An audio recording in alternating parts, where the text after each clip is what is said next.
ఆడదే ఆధారం మన కదాడనే ఆరంభం, ఆడదే సంతోషం మనిషికి ఆడదే సంతాపం. అమ్మా విజయమ్మా, ఏమైందిరా?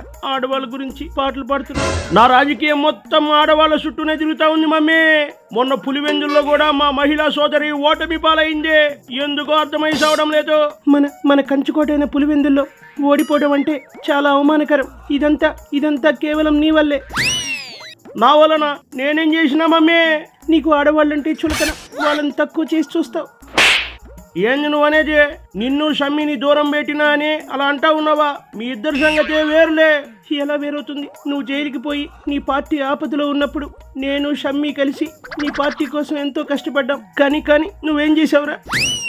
మీ ఇద్దరిని అవతలకు గెంటేసి పదవులు ఇవ్వలేదు, అంతేగా నేను చేసింది. నా సంగతి పక్కన పెట్టు. షర్మిలమ్మ పాదయాత్ర చేసి పార్టీకి ఒక ఊపు తీసుకొస్తే పదవి ఇవ్వకపోగా కనీసం తనకి పార్టీలో ఎలాంటి ఇంపార్టెన్స్ ఇవ్వలేదు. ఆ పిల్లకి రాజకీయాలన్నీ ఎందుకులే అని ఊరుకున్నాలే మమ్మీ. దాన్ని చిన్న చూపు అంటారు. నీకు అవసరానికి వాడుకోవడం తప్ప మహిళా శక్తి గురించి తెలీదు. దాని ఉసురు నీకు బాగా తగిలిందిరా. దాని ఉసురు తగిలింది.